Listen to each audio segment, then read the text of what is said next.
Okay, and we're live.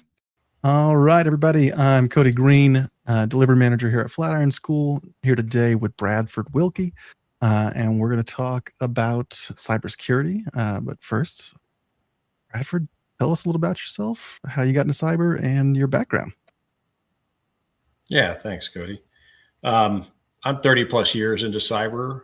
I started in the Air Force in an area where I was actually law enforcement, but the law enforcement back office knew nothing about networks. They knew nothing about training the next generation of people to look at remote and network databases. And they really needed somebody to champion some of the IT side of it. But the requirement in DISA and in the federal government, even in those days, was to have securely operated systems, especially in a law enforcement area that would have criminal records, firearms training, all these sort of things that we're doing on investigations. And so they really, that really required me to get smart really, really fast on my own. No real playbook for any of this on what it meant to certify and accredit systems according to what the DoD required. And that kind of drove me into I kind of did the reverse order. I did my bachelor's after that in information systems at Southern Illinois. And that kind of drove me to seek IT security when people weren't defining that as a career field and a career path. I went and worked for a national lab called the Software Engineering Institute at Carnegie Mellon University. That's a DoD lab. Most of the ones you find out there are DOE labs. So the DoD does run national labs, and generally they're in the military services, but this one served all military, U.S. civilian, and critical infrastructure companies and business and industry. And we did things like cyber risk management, build cyber risk assessments, focus on vulnerability analysis, bring in network situational awareness so we could talk about threat in both a academic sense, but also moving that to repeatable practice that we wanted to see in industry and government. And then I was, I think, too successful at that. I was swept up by DHS's first cybersecurity organization, and it's now called CISA. It's the Cyber and Infrastructure Security Agency. I worked there for 11 years, first out in the field, meeting with industry, government, academia, international partners, but very quickly was swept into the DC Beltway, and my capstone was two things. I was an assistant director under our first director, Chris Krebs, and was an assistant director for stakeholder engagement in the agency. So I was one of the senior level leaders in the agency. And then later, I championed the first presidential cyber safety review board. And that's basically an NTSB for major cyber events that happen that would affect U.S. domestic infrastructure businesses. So large things like Log4j or large things like SolarWinds as hacks, we would study as a public-private partnership of, the federal CISO, people from the NSA, the FBI, along with chief information security officers from industry and chief people who knew about threat internationally. We'd bring them into our board and we'd study these things just like an NTSB would look at downed aircraft. We would look at the components of software, bill of materials, what failed in the process of securing systems that led to large incidents.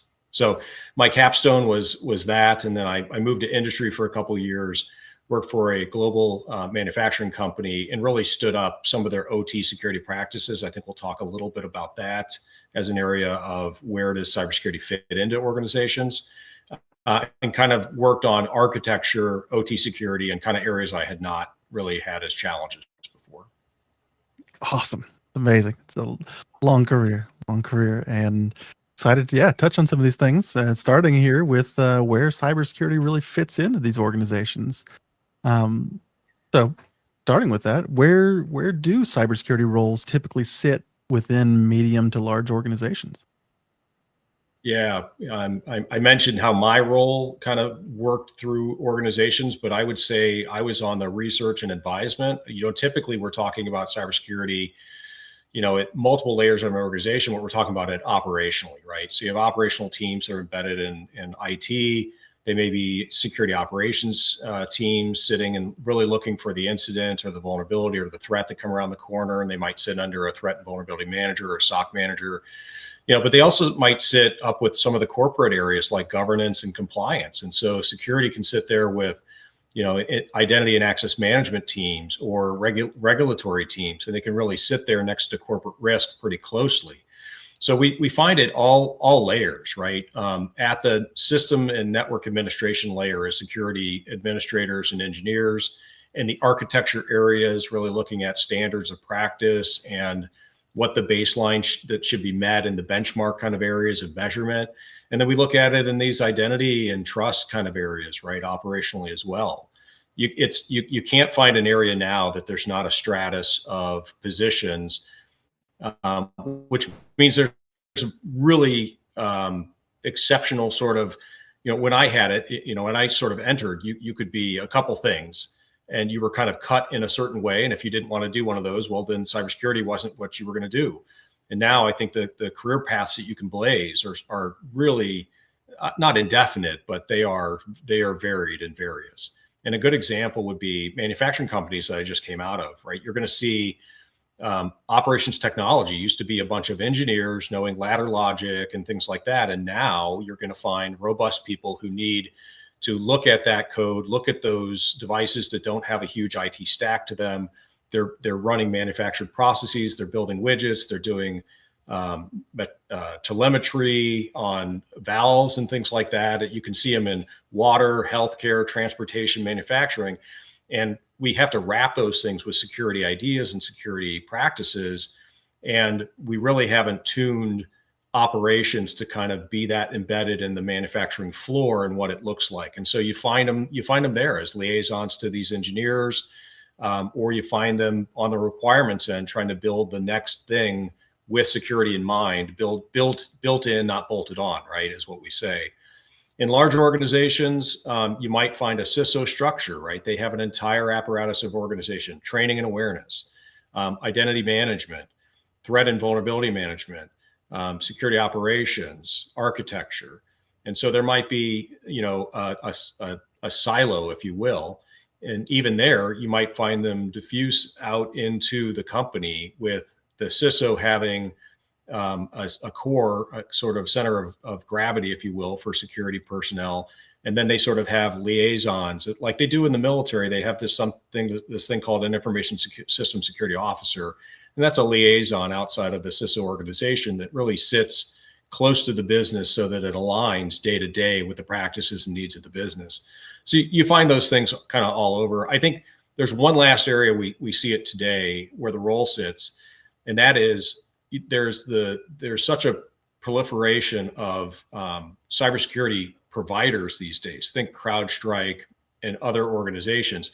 And they really are extended surrogate teams, ad hoc teams sometimes, because you can't necessarily direct them with HR and policy, but you're directing them contractually. And we see them as really, really key extensions, potentially at a cost benefit, but generally because they have the expertise that we don't have in-house and we can't keep that current.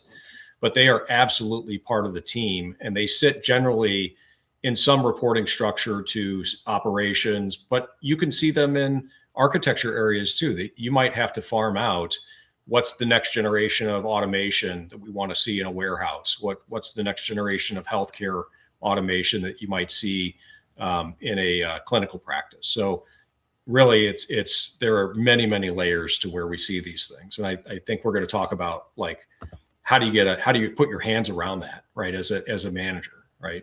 Yeah. Yeah, no. So I mean, like with that, I guess, like, why is cybersecurity really considered more than just a technical function? Like, how does that? Yeah, so I mentioned a lot of the technical functions there, but really, if you think about it, it's because the impacts that's having no resilience or lack of security these days, I think we've seen, right? It's very newsworthy. It's above the fold, if you will, right? Is what they used to say. Now it's the blurb on your RSS feed, or it's on social media, as an attack or a hack. And so cybersecurity attacks are sort of normalized now. We kind of expect them to happen. If you think of the first sort of TJ Maxx, and there were other kind of PII releases and things like that, credit card releases, they really shocked the system. We didn't expect them to happen, but it's really been normalized. And I'm I'm not trying to say we should get used to that. I still want to be a really good defender and grow good defenders. But it means that if cybersecurity isn't snapped at the hip with the business, then it really misses an opportunity to communicate well during those crisis moments, as well as plan well for them so that they escalate properly, de-escalate properly. They're capped. There's rubrics and ways to escalate, de-escalate, and there's ways to get in front of it so you're not a victim unto itself. But if you look at kind of why it's more than a technical function, it's because we've been thinking about operational resilience. We've been talking about risk management. The SEC put in those rules last year, the year before, that basically said you not only need a CISO in a publicly traded company, you need a cyber risk management plan. And you need to do an internal look. If you're not required to be audited, you need to do an internal look at least annually and measure yourself against a risk scorecard. It's that fundamental. And if you think about companies that do mergers and acquisitions or divest businesses from them, they're constantly looking at data integration. It's like joining a different cloud environment every other day. If you're going to have a merger and acquisition, you're going to ram systems together and user permissions and all the things that we face as sort of challenges in cybersecurity. And the business doesn't care how things get programmed at the command line, or they don't really care that the VPN is a requisite part of doing good security hygiene. They care about functional uptime, customer reputation. They're trying to avoid costs and downtime. They're trying to look at strategic growth and opportunities. And they want to know that security can be moved with the organization and not against it a lot of times. And I think the other way you can think about it is where AI is really accelerating organizations. AI is also challenging security professionals, because AI, when looking internally at not monetizing, but sort of itemizing and then capitalizing on what's the data that we have as an organization and how do we accelerate that data in areas that the business has not conceived yet. Well, AI is doing that. But if AI is uncovering all of these awkward permissions on data sets and user insecurity and systems that have never really been asked to be sort of tethered together, then AI is forcing a security conversation about, is the business ready to do these new business opportunities? And is the business ready because IT security can't move as fast? And so you're finding things like CrowdStrike adopting AI because it's reducing our time to make decisions against new threats. You're finding Copilot and Microsoft apply AI into its security center and the way it manages identities. And it's because it's sort of easy. It's not easy for me to look at 50 things at once, but it's a little easier for AI to look at 50 different data sets that we haven't looked at in a certain way, align those things, and then make reasonable recommendations on what we should do to close our attack surface, shrink, wrap certain service areas, or just tell us we're not ready for these kind of business endeavors, which is never something your C-suite wants to hear, by the way. They want to hear that you're ready tomorrow or yesterday. Oh yeah. Let's shift into career planning and progression. What are some of the knowledge, skills, and abilities that you think are really essential for advancing in cybersecurity? Yeah, there are literally hundreds, and I think this is the good news. Bad news is if you want to choose your own adventure into a cybersecurity career these days, you can really pigeonhole yourself in an area. You don't have to be a jack of all trades, and you don't have to be sort of one thing and then that's your entire career. So there are lots of roles that you can have, and associated with those roles is exactly what you said is knowledge, skills, and abilities. Or I think the NIST framework that we might talks about tasks, knowledge, and skills. It's just slightly different. And knowledge, we have to have the same networking and operating system knowledge that a lot of the system and network administrators have, right? Because we are appraising the network settings and the operating system settings and not just the security features, but how robust is the core of that Ubuntu system or the Windows system or legacy systems, right? What does the cloud look like? What does AWS and Azure offer as services? And how do we understand those things when we move towards serverless class devices? We have to have that level of knowledge. And knowledge really is an understanding of the concepts and how this stuff all works, but it's a practitioner's level of knowledge too. It's that network administrator knows all of the settings to set up routing tables. But if they make a mistake, it becomes sort of a security perspective on what is then allowed in these routes that we didn't expect to happen, and where's the data in an organization really moving to. In the skills way, I mean, skills are really just, right, this idea of, do I know how to work within maybe vulnerability management is a good example. Like, do I know what it means to identify vulnerabilities? Do I know where I'm going to learn about new vulnerabilities that affect our systems? If I'm in a big company, or if I'm a service provider, I've got to look at everybody's footprint for systems and networks and applications. And do I know the process that vulnerability management really takes? And that's everything from, I was talking with one of our students the other day about sort of how NIST, this National Institute of Standards and Technology in the US, has something that they conceived of years and years ago called the National Vulnerability Database. The National Vulnerability Database is where we register common vulnerability and exposures. It's basically how we agree that Microsoft has this Patch Tuesday issue that they're going to solve, or how Log4j is a very uniquely identified enumerated vulnerability. And so if you don't know the vulnerability management as a skilled area of identifying, scanning, looking at the criticality, looking at the relationship of it to the services that you're providing or the IT organization's providing, then you don't have the skill to necessarily participate in vulnerability management, right? So we look at risk assessment as a skill area, secure coding as a skill area, threat detection as a skill area. Those sound like roles, but really those are skills too. And abilities, analytical thinking, communications, leadership, adapting to evolving threats. Those are not innate things, right? We have to grow those. Those are the softer set of abilities and skills, but they help grow repeatable capability. So think of bandwidth and how you get that in terms of being a small team. Well, you might do that through automation. Well, somebody's got to have an ability to look at what can be automated, or how to use AI. That's an ability right now. Analytical thinking, right? People always are forced to, well, you got to think outside the box. Well, if you don't have analytical thinking as an ability or a trained area, then you can ask and demand that all day long. But in some of these areas and roles like a SOC analyst, you could say you need to have an analytical ability day one. I think what you learn through all of those near misses or all of those events that are happening, what an analytic thinking mind really looks like. So sometimes they're experiential, and sometimes you can get them out of a book. Most of the time I've seen that abilities are something you experience, Oh yeah.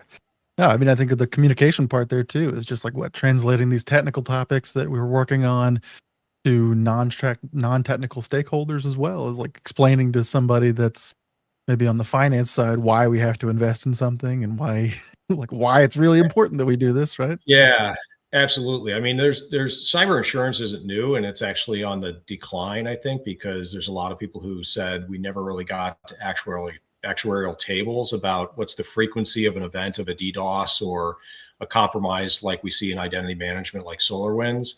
And so, the insurance community really couldn't put probabilistic sort of, statements against it. How likely is it? Is it 1 in 1,000 companies that are going to have this? But, I've seen a inability for CISOs and other security managers to really make the argument as to why we need cyber insurance. And I think more importantly, how to communicate to an insurer that you have a risk management program at play versus I just have a bunch of tools. I bought CrowdStrike. I have a IAM platform or a GRC platform. And really, they don't want a litany of all the things you've bought that you've got in your security toolbox. They want to know that you know how to apply that judiciously in areas to support operations and reduce risk. It's a risk management function, which is why it's an IT function, but it's also a business function, right? And I think if you don't have an ability to communicate and sort of contextualize like what you're doing, the activities you're doing in cybersecurity, you often miss that connection to the C-suite, right? What does the C-suite want from us as a board? What do they want from cybersecurity? What does an insurance company want? What does what does the business need in the long term in terms of resilience, right? As a behavior, but also something that emerges from the collection of security activities that you perform, right? Yeah. So talking about these KSAs, the knowledge, skills, and abilities there, is there, I think you mentioned NIST, but are there guides and frameworks out there for navigating these various roles and like picking up these skills? Say like from pen Yeah, tester there really to are. even like CISO? Yeah, absolutely. So NIST, I mentioned the U.S. National Institute of Standards and Technology. It's under Department of Commerce, and I used to work with that leadership over there. We just recently, as a nation, lost. Not lost. He retired. Rodney Peterson. He was basically the executive in charge of the NICE cybersecurity framework. NICE is the National Initiative for Cyber Education, and basically they create all these workforce standards, right? So it's a lofty way of saying, if I want a cyber workforce and I want an HR lens on it, how would you put together position descriptions and talent, right? How would you manage the talent around a cybersecurity workforce? And so, yeah, they've got this great framework out there that has tasks, knowledge, and skills, or what I like to call KSAs, the knowledge, skills, and abilities, and they really help with career planning. And it's a great arsenal of tools. It can help you write the job description, but it can also help you inventory the CISO structure and tell you where you might have gaps if you're trying to achieve an architecture area, but you've only got somebody who sort of speaks IT architecture, not security architecture. Bringing them over from the IT architecture position, they may not know what new knowledge and skill and abilities they need. And the framework would tell you, here's how you go about doing it. Here's the certifications and the education path. Here's what demonstrating it at a basic competency level is, and here's what experts are doing to evidence that they can have these abilities and demonstrate them for the business.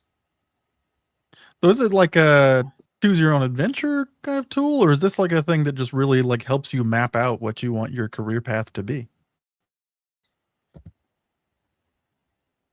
Yeah, when I came into cybersecurity, it was definitely a choose your own adventure. If I had said my end goal was to become a CISO, I would not have known how to get from A to G in terms of steps, right?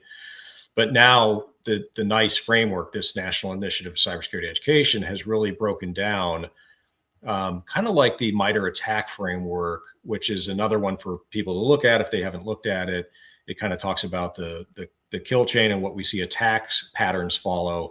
This one is another framework that kind of says, look, if you're going to be in cybersecurity, you're probably in a bucket that of doing activities that help securely provision the environment. So you're going to be a security administrator, a firewall administrator, or somebody who's running the intrusion detection system. You're provisioning and setting up security. You're running the identity management area, or you're operating and maintaining. That's sort of another pillar. Or you're protecting, or you're defending, right? And defense can be, certainly somebody who's in the SOC as a SOC analyst, right?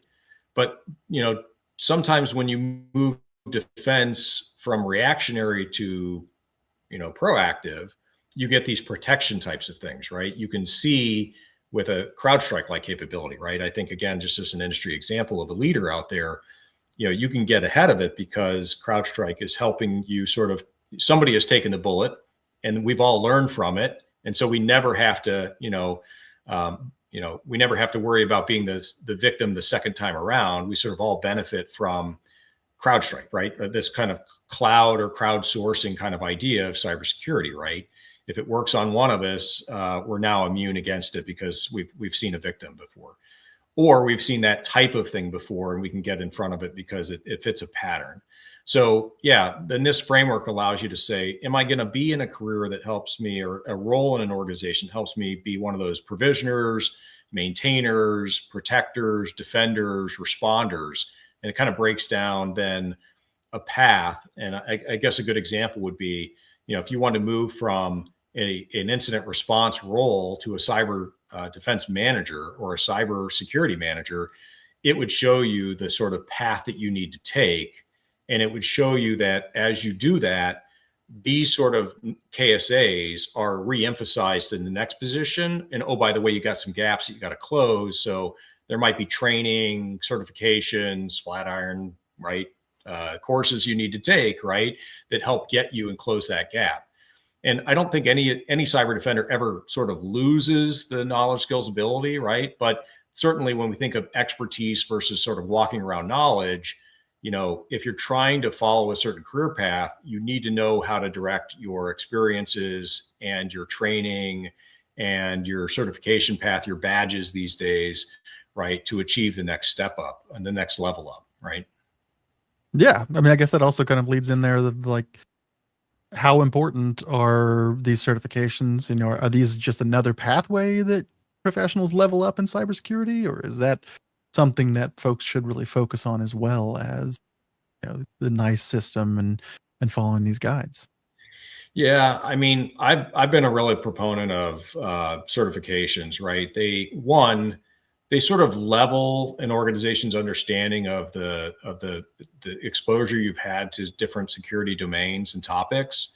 And they are, I'm one who's been an ISC squared CISSP for over 20 years, right? Which is hard for me to believe. And it's a great sort of, do I generally understand the security architecture of an operating system and what defensive practices look like? And, yes. Does it make me into a CISO who understands risk management and scorecards and insurance kind of conversations, regulations? No, absolutely not.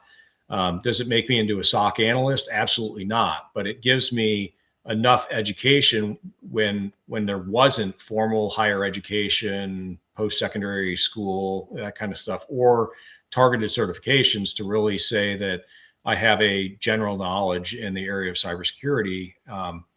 But I think today, I mean, certifications are so specialized that you can get ones in risk management, auditing, cloud, security, real specialized areas that really can help you level up and follow a defined career path.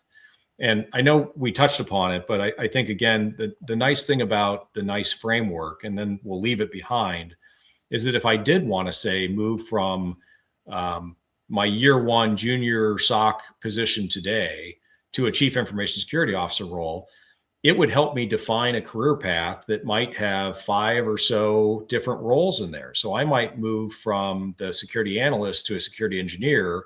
I might move from a security engineering position into the architecture group, leaving operations into architecture, which is planning and assessing. And then I might move into a security manager position and finally into a CISO position. And along that path, I'm going to get sort of, how do certifications help me move up? How does training help me move up? What knowledge and skills are emphasized in those that I maybe had a conceptual understanding of before, but I need to sort of retool myself to achieve today, right? Yeah. No, I mean, that's awesome.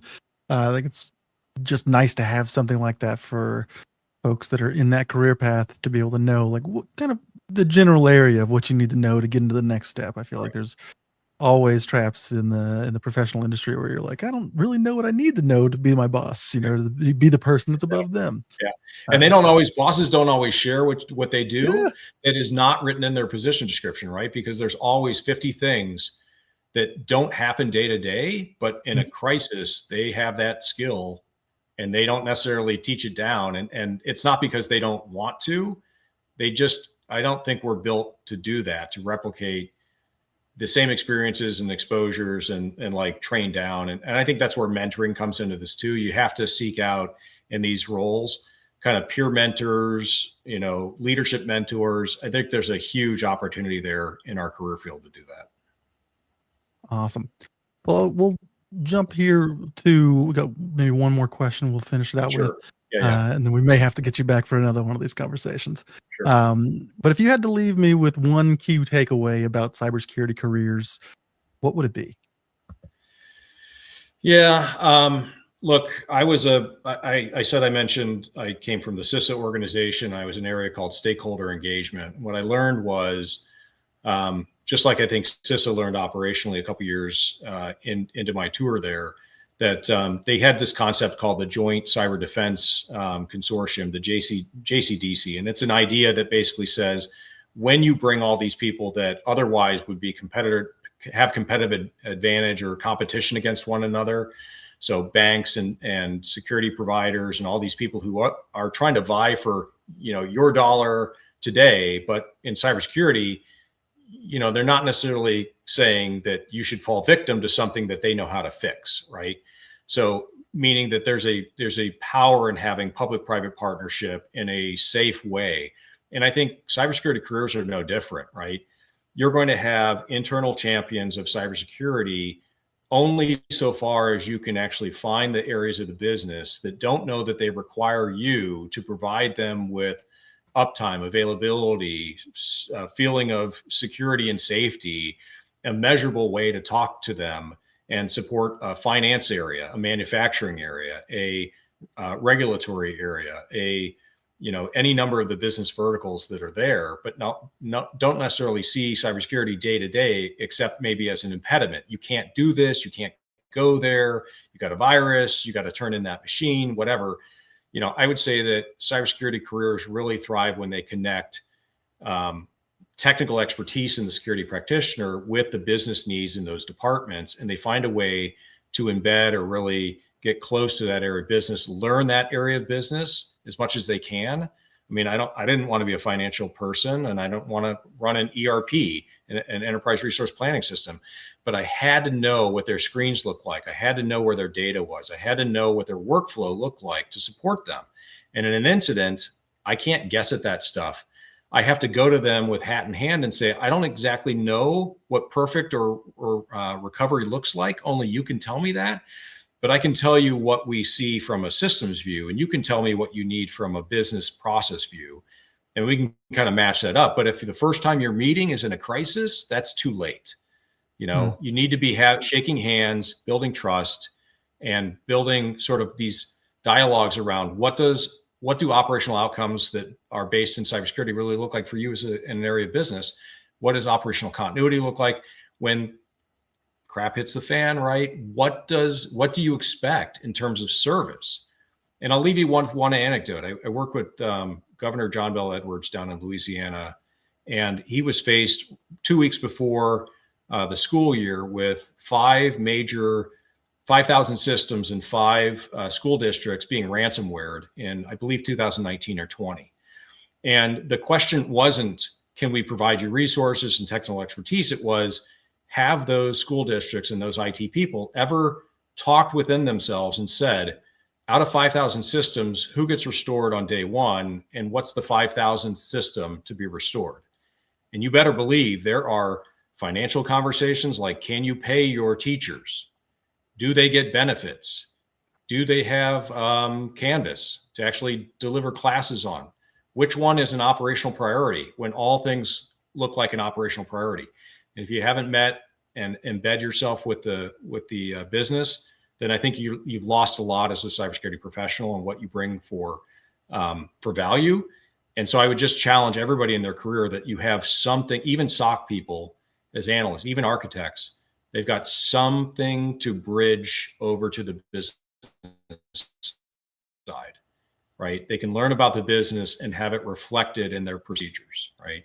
That's what I would leave you with. Get to know the business you're in. Love it. Love it. Thanks again for coming and talking with me today, Bradford. And we'll have to get you back for another career talk, and we'll touch on some of those things we didn't get to touch on, but appreciate you. Yeah. And thank you everybody for tuning in. We'll see you all next time. Of course. Thanks, Cody.